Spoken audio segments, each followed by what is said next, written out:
할렐루야, 아멘. 오늘도 우리에게 꼭 필요한 은혜 주실 줄 믿습니다.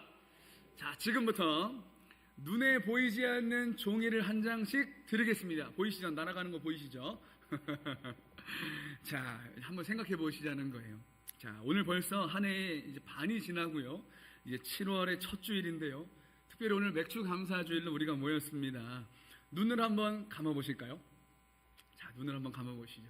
자, 눈을 감아 보시고, 그리고 제가 방금 나눠드렸던 그 보이지 않는 종이에다가 무엇을 적어 보시냐면, 지난 반년을 돌아보며 가장 감사했던 제목, 그 한 가지만 적어 보시면 좋겠습니다. 자, 눈에 보이지 않는 종이에다가 펜을 들어서 적어 보시는 거예요. 어떤 게 내가 제일 감사했는지. 어느새 6개월이라는 시간이 지나고요. 그런데 한 해를 시작한 지 벌써 엊그제 같은데 벌써 이렇게 지났습니다.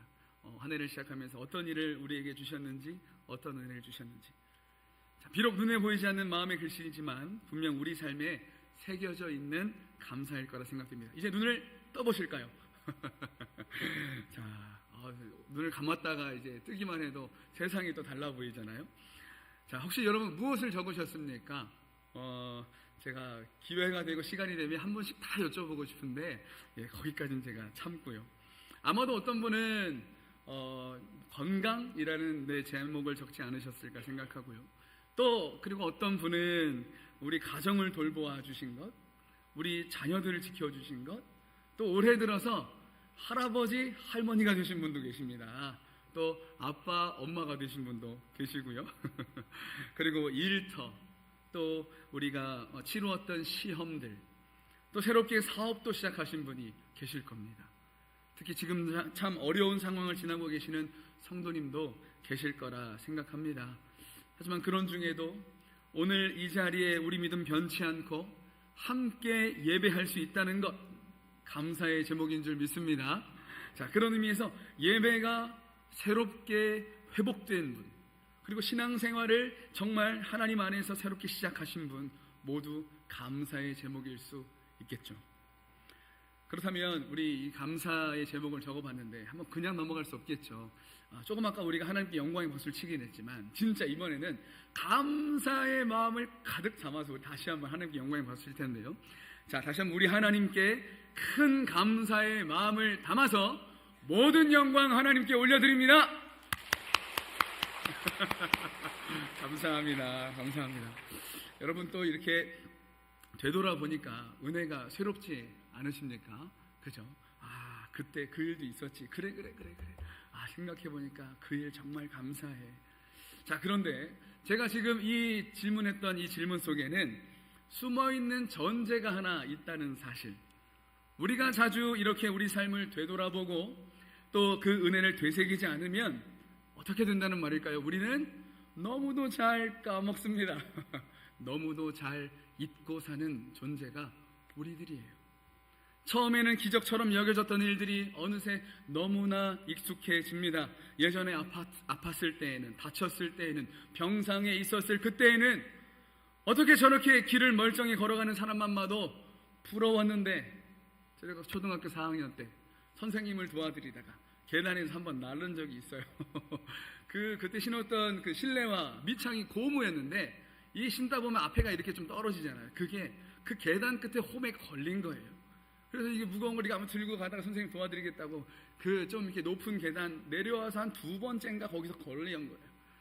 날았습니다. 슈퍼맨이 된 것 같았어요.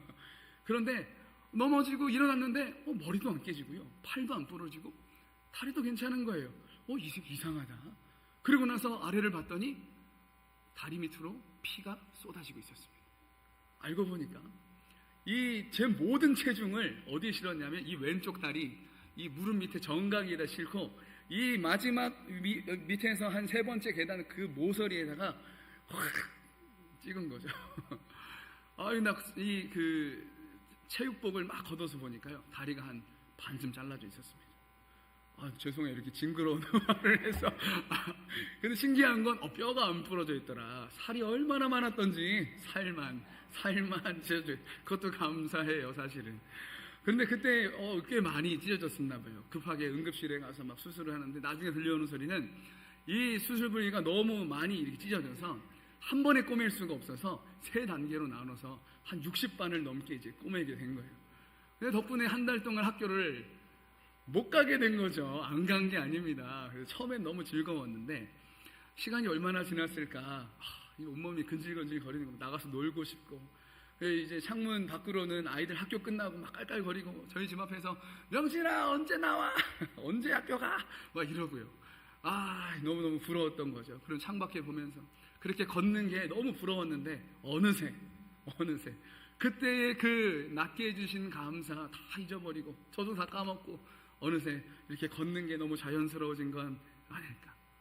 전에는 가족이 함께 예배드리는 것이 그렇게 소원이었는데 어느새 하나님 은혜 주셔서 믿음의 가정으로 바뀌고 함께 예배의 자리에 있지만 그것도 당연해지고요.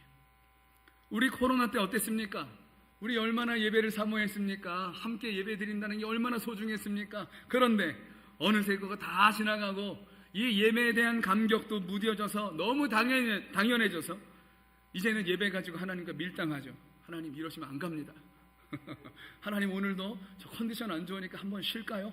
왜 이렇게 하나님께 또 밀당하고 있는 게, 하루 3끼를 먹고 일자리가 있고 자녀가 자라주는 것, 자녀가 때 되면 집에 들어와주고 매일 아침 눈을 뜬다는 것이 너무 당연해진 건 아닐까. 흥미로운 연구가 하나 있습니다. 과학자들이 밀 한 알이 씨를 뿌릴 때부터 완전히 익어서 우리 식탁에 오르기까지 필요한 요소들이 뭐가 있을까 조사해 본 겁니다. 그런데 그 결과가 참 놀라웠습니다. 뭐가 있어야 될까요? 첫 번째, 햇빛이 있어야 되겠죠. 우선 햇빛이 내리쬐야 되고 적절한 그 지역과 환경에 맞는 온도와 습도가 유지되어야 합니다. 그리고 땅속 미생물들이 영양분을 공급해야 하고요. 알맞은 바람도 불어주어야 합니다. 매일 아침 이슬과 적당한 비가 수분을 지속적으로 제공하고 해충으로부터 보호받아야 할 뿐만 아니라 각종 자연재해로부터 피해 가야 합니다. 이 모든 천연 혜택이 차지하는 비율이 무려 96%였습니다. 이런 자연의 도움과 과정을 거쳐야만 한 알의 밀이 빵이 되어서 우리가 먹는 식탁에 올라올 수 있다는 거죠. 반면 인간의 노력은 얼마나 될까요?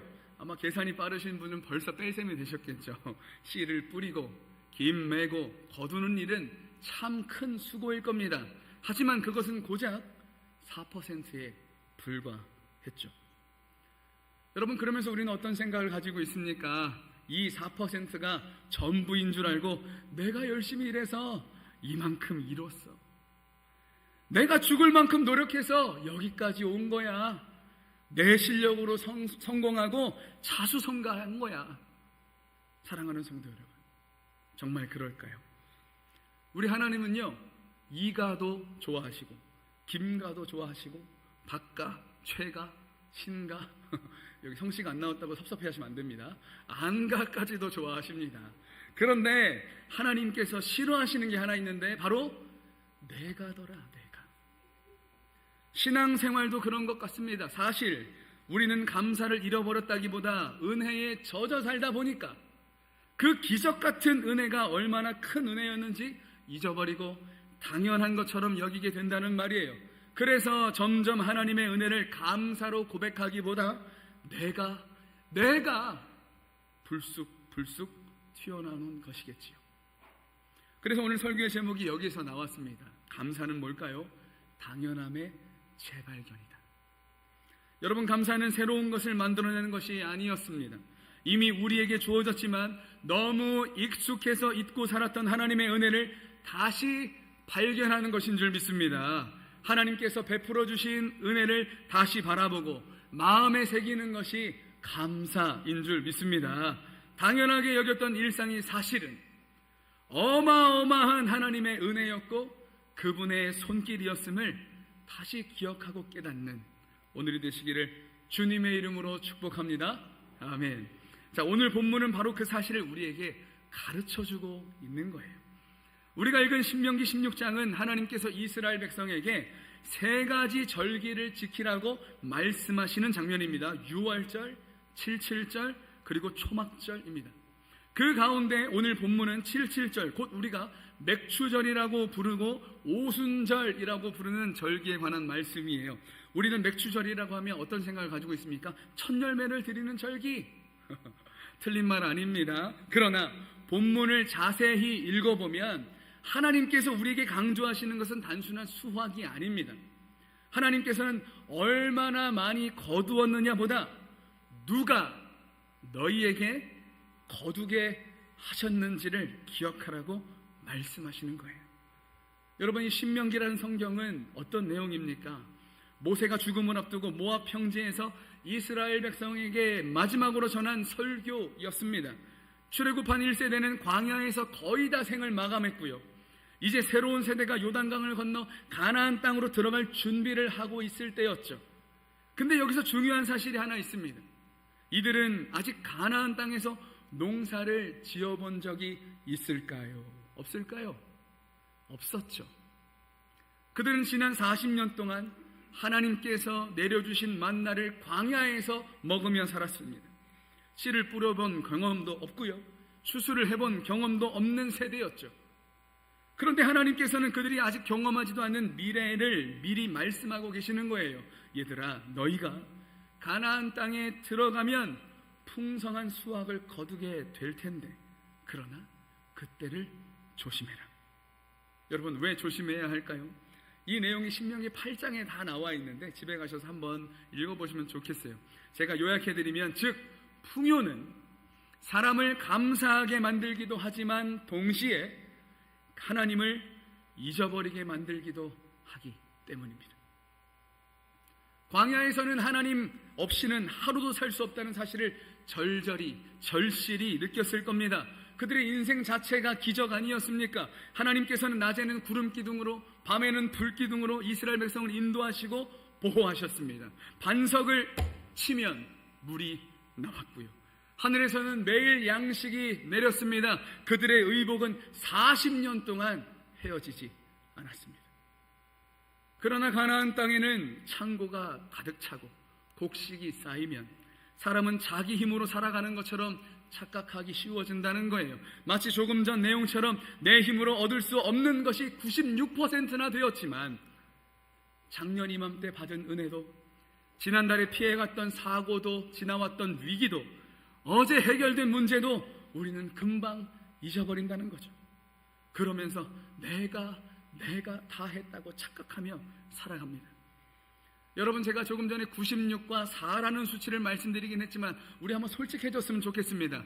아주 작지만 4라는 수고는 분명히 우리 삶에 필요할 겁니다. 열심히 일하고 땀을 흘려서 살아가는 건 말이죠. 하지만 여러분, 그것도 온전히 우리의 능력만으로 가능한 일일까요? 우리가 노력을 한다고는 하지만 오늘 내 생명이 연장되는 것, 그 노력을 가능케 하는 은혜는 누가 주셨을까요? 우리가 수고할 수 있는 건강, 생각할 수 있는 지식, 함께 할 수 있는 동료, 삶 속에서 만나는 수많은 환경과 변수들까지. 저는 종종 불현듯 이런 생각이 듭니다. 제가 새벽에 자주 말씀드리기도 하는데요, 여러분, 우리가 매일 아침 눈을 뜰 수 있다는 것, 무언가를 생각할 수 있고, 특히 이 심장이 오늘도 뛰고 있다는 사실. 여러분, 이 심장 언제부터 뛰고 있는지 아십니까? 우리의 손과 발이 만들어지기 전부터 어머니 뱃속에서부터 뛰던 심장이었습니다. 그렇다면 여기 연세가 많으신 분들은 더 오랫동안 이 심장이 뛰고 있다는 말이겠죠. 그런데 이 심장이 말이에요, 50년, 60년, 70년, 80년, 90년을 뛰다 보니까 너무 힘들어서 우리 아이들 학교 가면 50분 공부하고 10분 쉬어야 되잖아요. 이 심장이 하루는 너무 힘들다고 이제 파업 등을 들고 내가 지금까지 한 번도 안 쉬었는데 내가 이제부터는 한 1년에 10분씩만 내가 쉬어볼게. 아니 10년에 10분씩이라도 내가 잠깐만 쉬었으면 좋겠어. 우리가 그렇게 이 심장이 나한테 말한다면 우리 어떻게 되겠습니까? 아니 10년에 10분이면 얼마 안 되는 거잖아요. 정말 짧은 시간이잖아요. 그런데 이 심장이 10분만 쉬면 우리 어떻게 되겠습니까? 그래서 사도 바울은요, 그 은혜가 너무 감사해서 이렇게 고백합니다. 고린도전서 15장 10절인데요. 같이 한번 읽어볼까요? 시작. 그러나 내가 나 된 것은 하나님의 은혜로 된 것이니 내게 주신 그 은혜가 헛되지 아니하여 내가 모든 사도보다 더 많이 수고하였으나 내가 한 것이 아니요 오직 나와 함께 하신 하나님의 은혜로라. 아멘. 여러분 아멘이십니까? 이 사도 바울, 다른 사도보다 내가 정말 수고했지만 그 모든 것이 하나님의 은혜였다. 우리는 정말 애쓰면서 살고 있지만 수고하지만 우리의 그 애씀과 수고조차도 하나님의 은혜의 영역 안에 있다는 사실 믿으실 수 있기를 축복합니다. 아멘. 하지만 안타깝게도 우리는 앞으로도 분명히 이 은혜를 잊고 살아갈 확률이 대단히 높습니다. 이런 인간의 연약함을 하나님께서 모르실 리가 없죠. 오히려 너무 잘 알고 계시기에 만들어주신 것이 오늘 말씀의 절기라는 시스템이었어요. 출애굽기 23장 17절 말씀 같이 한번 읽어볼까요? 시작. 내 모든 남자는 매년 3번씩 주 여호와께 보일지니라. 아멘. 아멘. 여러분 여기서 남자만 적혀있다고 여성분들께서 우리 섭섭해하시면 안 됩니다. 그 당시에는 남성이 대표였어요. 가정의 대표, 민족의 대표 뭐 이런 게 있었기 때문에 남자를 적었으면 온 가족이 다 포함이에요. 그러니까 모든 사람은 하나님 앞에 감사해야 된다. 그래서 절기는 단순한 종교 행사가 아닙니다. 하나님의 은혜를 잊지 않도록 하시는 영적인 훈련이고 우리에게 베풀어 주신 만들어 주신 장치였더라. 절기를 통해 하나님은 백성들에게 말씀하십니다. 백성들도 이 절기를 통해 되새겨야만 했습니다. 풍년을 자랑하지 말고 은혜를 기억하라. 너의 힘을 자랑하지 말고 하나님을 기억하라. 이것이 바로 절기의 핵심입니다.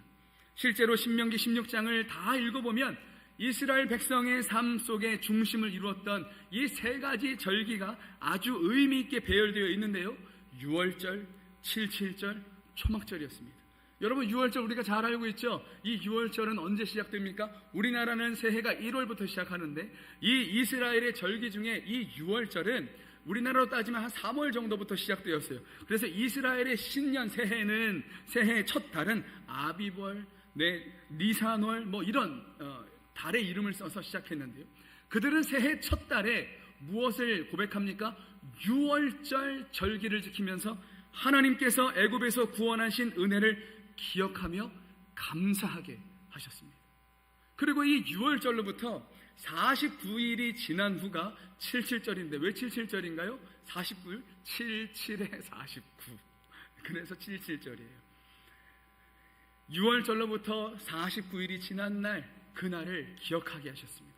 그것이 바로 우리가 말하는 맥추절이고요. 오순절. 이 오순절의 순자가 10이라는 뜻이에요. 열이라는 의미예요. 그러니까 6월절로부터 50일째 되는 날 그날이 오순절이 되겠죠. 즉 77절, 맥추절, 오순절은 하나님께서 우리 삶에 공급하신 은혜를 감사하는 절기입니다. 첫 수확하심에 대한 감사. 그렇다면 이 연중도 여기 있었지. 이 연말로 가면 무슨 절기를 지키게 하셨을까요? 그게 바로 초막절이었어요. 이 초막절은 뭡니까? 광야에서 보호하시고 인도하신 은혜를 기억하는 절기였습니다. 근데 그 시기가 한 해를 마무리하는 시점에 있었기 때문에 풍성한 수확에 대한 감사도 함께 있어서 수장절이라고도 불려왔어요. 추수한 것을 저장하는 절기다. 그래서 수장절이라고도 불렸죠. 그래서 연초에 이 6월절, 연중에 77절, 맥추절, 연말에 한 해를 돌아보면서 우리에게 주셨던 은혜 초막절 그리고 수장절을 통하여서 하나님이 베풀어 주신 은혜에 감사하는 은혜. 특징이 뭐였습니까? 세 절기 모두 감사의 절기였습니다.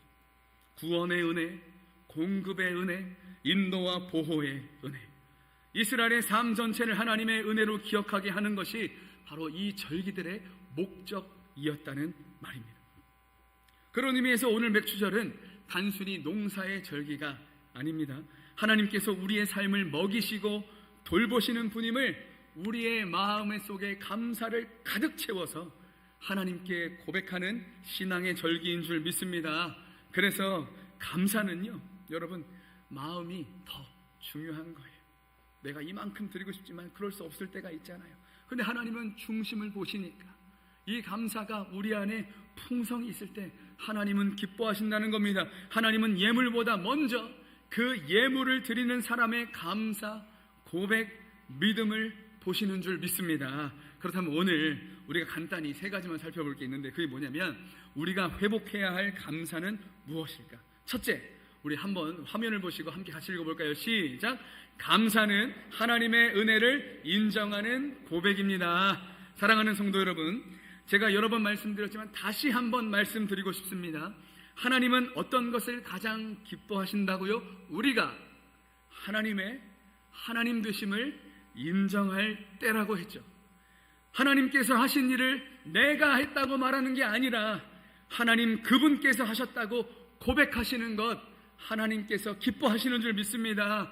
하나님께서 그런데 여기에서 하나님의 하나님 되심을 인정하고 고백하는 최고의 방법, 통로가 무엇일까?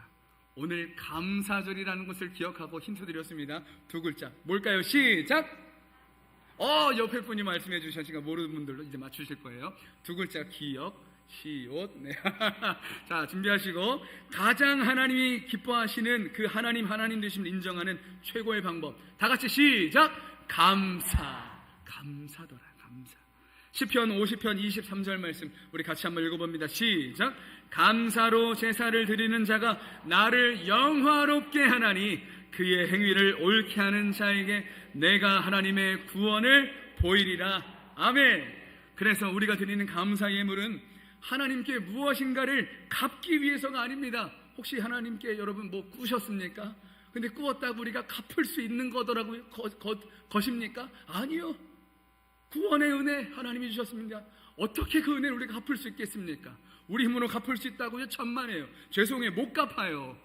그래서 이 은혜는요, 이 감사는요, 내가 갚을 수 있는 걸 하나님께 갚아나가는 게 아니에요. 하나님께서 이미 우리에게 베풀어 주신 은혜를 온전히 하나님께서 주셨음을 인정하는 고백인 줄 믿습니다. 하나님이 그걸 기뻐하신다는 거예요. 하나씩 내가 할부 빚 갚는 것처럼 갚는 게 아니라 그냥 하나님이 주신 그 은혜, 하나님이 주셨음을 기억하고 하나님께 감사하는 것. 언제나 최고의 감사로 하나님의 영광을 높이실 수 있기를 축복합니다. 자, 두 번째, 감사가 뭘까요? 우리 같이 한번 다시 읽어보죠. 시작! 감사는 함께 누리는 기쁨입니다. 사랑하는 성도 여러분, 우리는 감사를 참 개인적인 일이라고 생각할 때가 많습니다. 그러나 본문은 우리의 생각보다 훨씬 넓은 차원에서 감사를 말씀하고 있는 거예요. 11절 말씀 우리 같이 한번 읽어볼까요? 시작! 너와 내 자녀와 노비와 내 성중에 있는 레위인과 및 너희 중에 있는 객과 고아와 과부가 함께 내 하나님 여호와 앞에서 즐거워할지니라. 아멘. 하나님께서 기뻐하시는 감사는 나만 풍성한 감사가 아니었습니다. 오히려 모두가 함께 기뻐하는 감사인 줄 믿습니다. 감사는 하나님의 은혜를 나누는 통로가 될 때 비로소 완성되는 거예요. 이것은 신약에 와서도 변하지 않았습니다. 초대교회 성도들은 성령의 은혜를 받은 후 자기들의 것을 자기 것이라 주장하지 않았습니다. 가진 것을 서로 나누었고 함께 떡을 떼고 하나님을 찬양했습니다. 그 결과가 무엇이었을까? 세상이 교회를 다르게 보기 시작했습니다. 그리고 하나님의 은혜가 그 구원의 복음이 흘러가는 통로가 되게 하신 줄 믿습니다. 그렇다면 우리 한번 확인해 봐야 되겠죠. 사도행전 2장 47절 같이 읽어보죠. 시작! 또 온 백성에게 칭송을 받으니 주께서 구원받는 사람을 날마다 더하게 하시니라. 아멘. 아멘. 하나님께서 우리 부평 갈보리 교회를 사랑해 주셔서요, 원로 목사님 통해 교회를 세우시고 창립 40주년을 맞이했습니다. 주신 은혜가 너무 크잖아요. 한 교회가 세워지고 하나님의 일을 감당하는 것도 너무 귀한 일이지만 40년 동안이나 하나님께서 이 교회가 무너지지 않도록 지켜주셨다.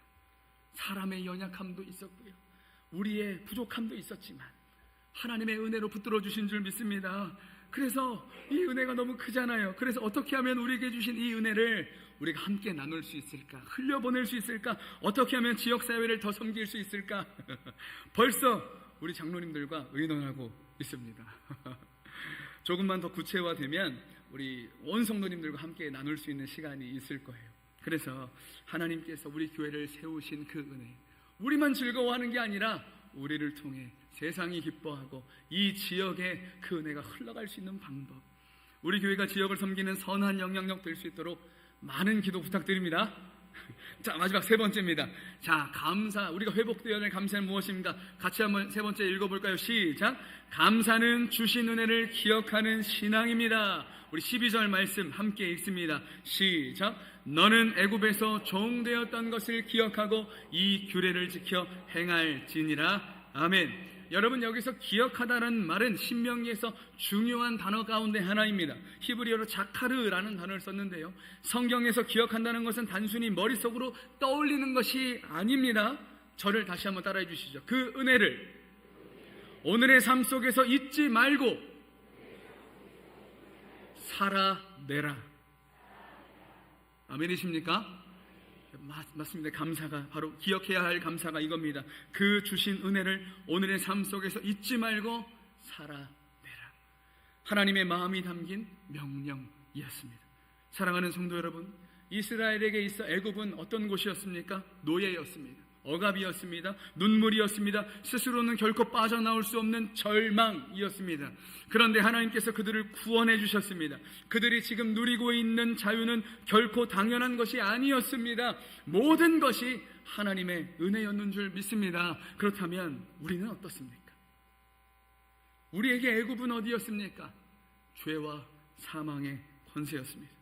우리는 죄 가운데 다 죽어있던 사람들이었습니다. 스스로 하나님께 나아갈 수도 없었고, 하나님을 하나님이라 부를 수도 없었고, 스스로 자신을 구원할 수도 없었습니다. 그러나 독생자 예수 그리스도를 우리에게 보내주셔서 우리를 구원해내신 줄 믿습니다. 그래서 우리가 지금 누리고 있는 자유 또한 결코 당연한 것이 아닙니다. 하나님의 은혜 안에서 죄인이었던 우리를 자녀로 바꾸어 주신 줄 믿습니다. 로마서 8장 15절은 이것에 대한 이 사도 바울의 고백입니다. 같이 읽어볼까요? 시작.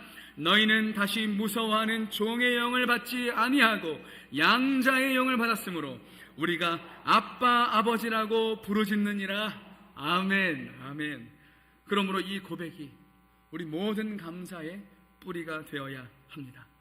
사랑하는 성도 여러분, 맥주 감사주일은 첫 열매를 감사하는 날이기도 하지만 더 깊이 우리가 보면 우리에게 베푸신 은혜를 기억하고 감사를 회복하는 날인 줄 믿습니다. 사랑하는 성도 여러분, 감사를 통해 하나님의 영광을 날마다 선포할 수 있기를 축복합니다.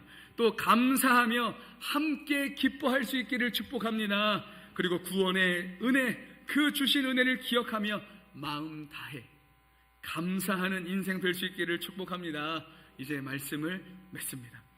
오늘 우리는 신명기 말씀을 통해 하나님께서 원하시는 감사가 무엇인지 함께 살펴보았는데요. 그렇다면 이 감사의 결과가 어떻게 될까요? 감사하면 진정한 행복을 발견합니다. 여러분, 4%에 집중하면 인간의 한계의 벽에 분명히 부딪히게 됩니다. 그래서 무너지게 되어 있습니다. 그러나 96%의 혜택, 아니 100% 하나님의 은혜 안에 있으면 전능하신 그 하나님께서 그 인생을 책임지시는 줄 믿습니다. 그래서 행복은요, 감사의 문으로 들어오고 불평의 문으로 사라지는 거예요. 그리고 감사하면 또 어떤 결과가 있을까요? 건강해지는 거예요. 미국 서든 캘리포니아 대학교 연구진이 한 연구를 진행했습니다. 사람이 감사의 감정을 느낄 때 뇌에서는 어떤 변화가 일어날까? 그런데 놀라울 만한 사실은 사람이 감사할 때 인간의 의사결정과 긍정적 감정을 조절하는 전두엽이 활성화되었다는 사실입니다. 전에 한번 전두엽과 편도체 두 개를 비교해 그 대조해서 제가 말씀드렸는데요. 이 전두엽이 활성화되면, 이 긍정적인 감정이 활성화되면 반대로 부정적 감정을 주관하는 이 편도체의 활동이 멈춰버린다는 거예요. 그래서 자연스럽게 스트레스가 감소되고 정서적으로도 안정되고 우울증 지수도 떨어진다는 거죠. 심장병 환자들을 대상으로도 한 연구가 있었습니다. 환자들에게 8주 동안 감사 일기를 쓰게 했더니 뒤를 돌아보고 감사의 제목을 써보라고 그랬더니 염증 수치가 떨어지고 심장 리듬이 안정되었다는 거예요. 사랑하는 성도 여러분, 하나님은요 우리를 감사하도록 지으셨습니다. 그래서 감사할 때 행복할 뿐만 아니라 실제로 몸이 반응하고 건강해진다는 말이에요. 감사 많이 하실 수 있기를 축복합니다. 자, 그리고 마지막, 감사하면 어떤 일이 또 벌어지는가? 풍성해집니다. 하나님의 약속의 말씀, 예레미야 30장 19절 말씀 마지막으로 함께 읽습니다. 시작. 그들에게서 감사하는 소리가 나오고 즐거워하는 자들의 소리가 나오리라. 내가 그들을 번성하게 하리니. 아멘. 감사하는 삶에 하나님께서 때를 따라 돕는 은혜로 채우시는 줄 믿습니다. 그래서 언제나 감사, 그러니까 감사, 그럼에도 감사. 우리 안에 감사가 넘칠 수 있기를 축복합니다. 이제 결론입니다. 사랑하는 성도 여러분, 감사만이 우리가 하나님께 드릴 수 있는 유일한 보답인 줄 믿습니다. 다른 것으로 보답할 생각하지 마시고요, 하나님의 하나님 되심을 인정하고 고백하는 감사, 하나님께서 우리에게 베푸신 은혜를 기억하고 되새기는 감사. 감사는 행복의 원천이고 건강의 비결이며 우리의 삶을 더욱 풍성하게 하는 열쇠인 줄 믿습니다. 이번 한 주 그동안 너무 익숙해서 잊어버리고 당연하게만 여겼던 일상 속에서 하나님의 그 크신 은혜를 다시 발견할 수 있기를 축복합니다. 그리고 우리 삶에 그 진정한 감사가 회복되어서 하나님께 큰 영광 올려드리는 우리 갈보리 온 성도님 되시기를 주 예수 그리스도의 이름으로 축복합니다. 축복합니다. 아멘. 좋으신 하나님께 모든 영광 올려드리겠습니다.